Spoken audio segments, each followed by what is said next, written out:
السلام عليك أيها المهذب الخائف السلام عليك أيها الغني المنصف.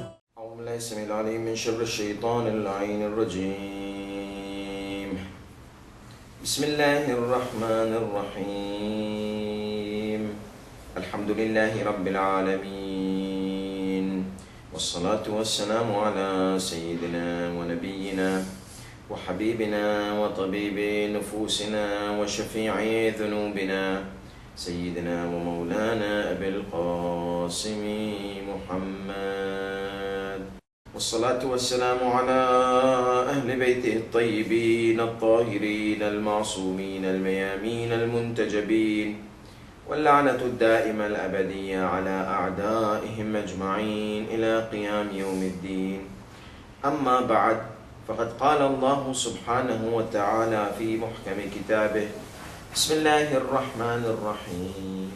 ولقد كتبنا في الزبور من بعد الذكر أن الأرض يرثها عبادي الصالحون.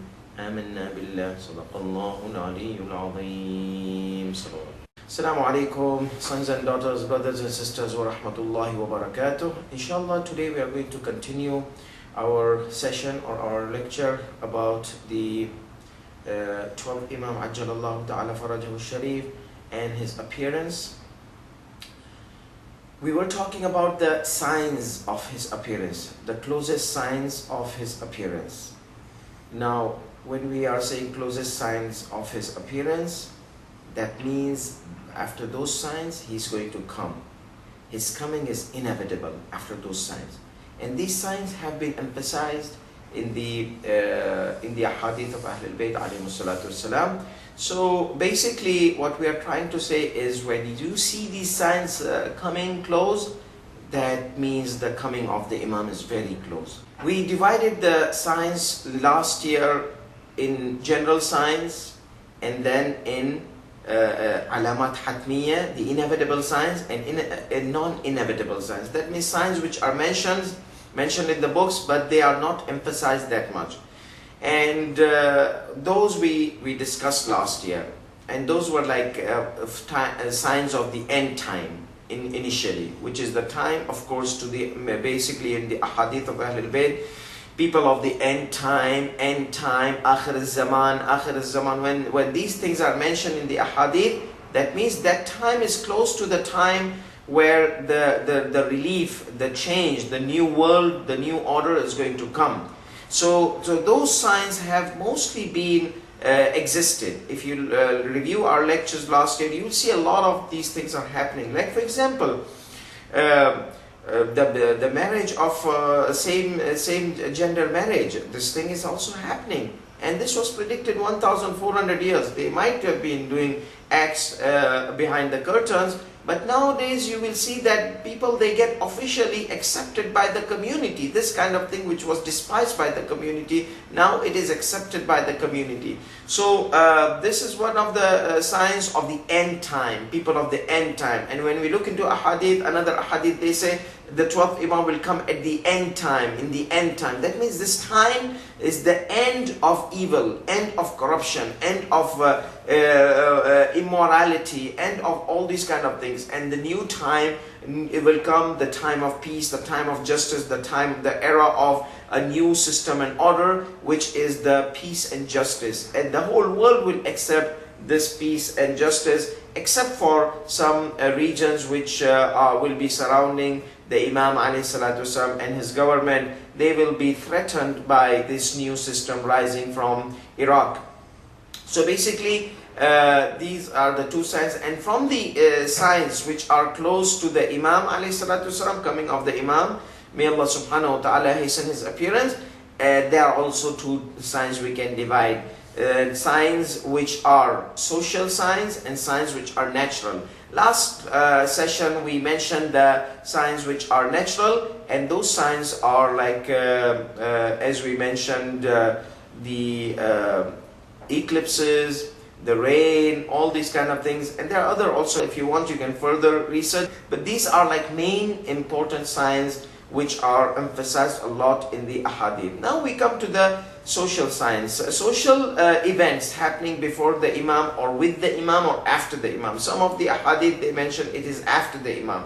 But Sayyid Muhammad al-Sadr rahmatullah, he emphasizes that no, these signs are either before the imam or with the coming of the imam, based on the authentic narrations of Ahlul Bayt alayhi salatu wasalam. So for example, one of these signs, these social signs is the beast or Dajjal. The Dajjal, the impostor. The Dajjal means somebody, he is an impostor. He's not for real.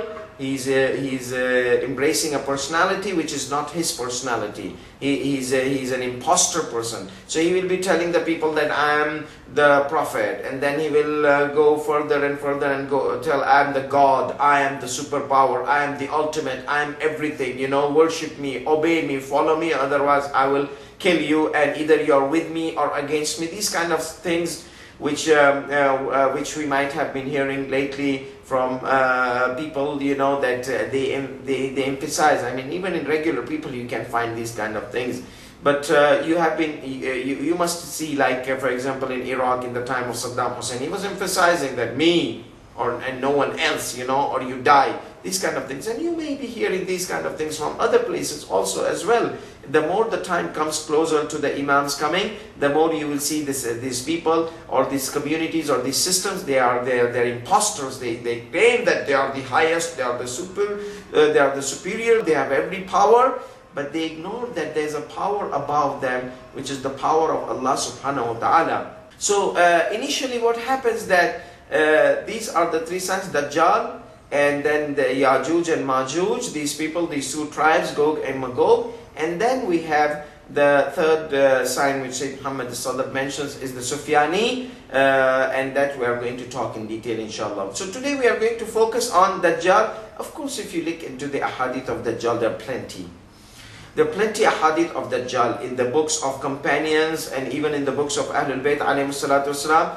But what we are trying to focus here is some of the analytical points. As we mentioned, that if you want to just read that Dajjal as a fairy tale or as something like that, you can go and look into the books. But what I like about Sayyid Muhammad al-Sadr rahmatullah alayh, he tries to find analytical ways to accept or to reject these kind of ahadith. Because many of these hadith we mentioned, they are not linked properly.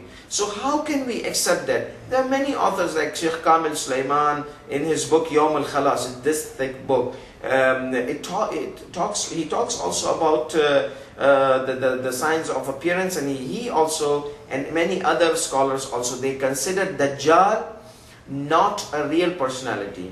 We mentioned there are three approaches. If we can accept it realistically, we take it.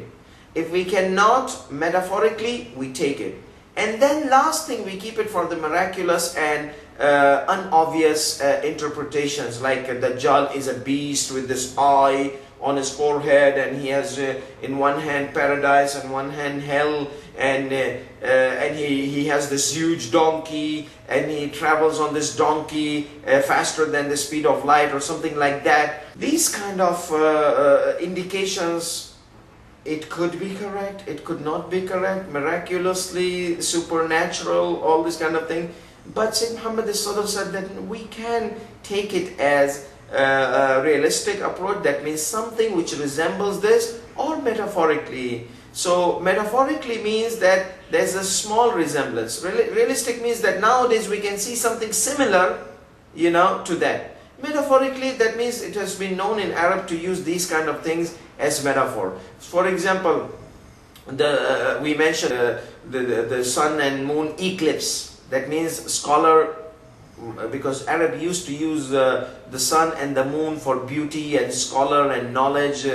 So if we say the sun and the moon will be eclipsed, that means maybe scholars, some nice well-known scholars in the community, you know. So this is metaphor.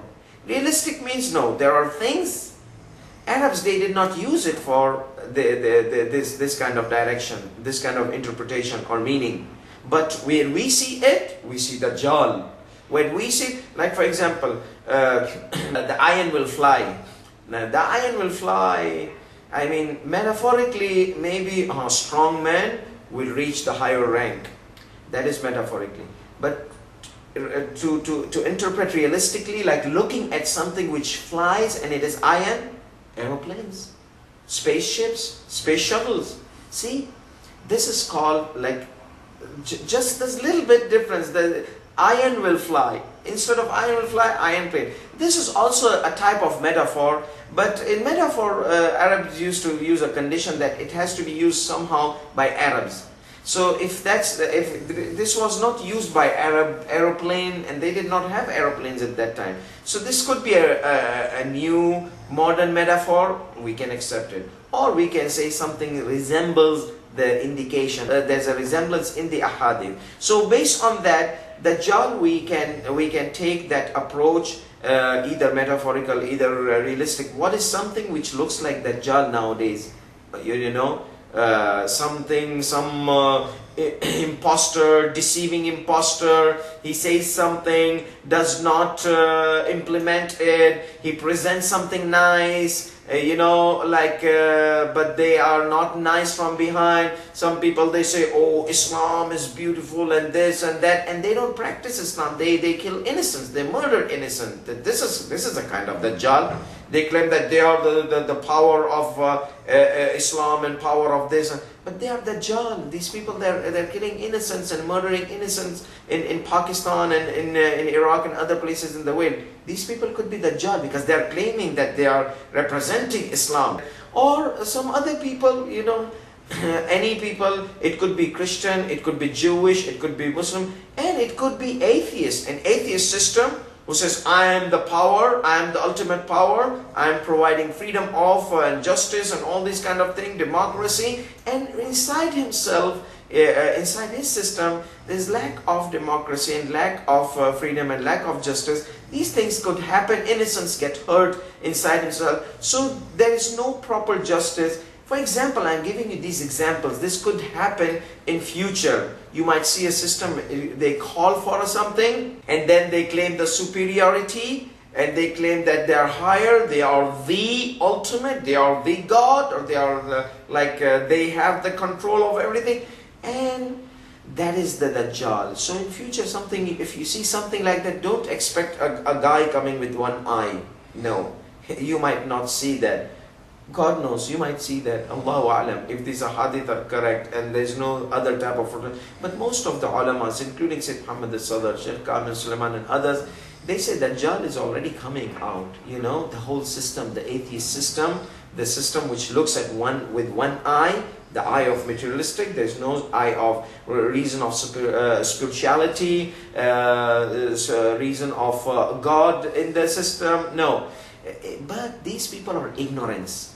If you use the intellect, you use the reason, you will find God. God has to be. God has been proven by non-Muslim philosophers, non-Muslim scholars, Muslim scholars. God has been proven to exist by the use of intellect, by the use of intellect. So it is very important to understand that the concept of Dajjal, he may be here between you, and he may be rising, and you are still waiting for somebody who has this one eye, and Imam Mahdi is going to chop his head. No. That might not happen. Imam Mahdi will chop his head, or Imam Mahdi will destroy him, kill him. That means Imam Mahdi alayhi salatu wasalam, may Allah subhanahu wa ta'ala hasten in his appearance, will bring a new system which replaces, which eliminates that system. So that is what Dajjal could be about. وآخر دعوانا الحمد لله رب العالمين صلى الله على محمد وآله الطاهرين. السلام عليك يا سفينة النجاة، السلام عليك يا أين الحياة.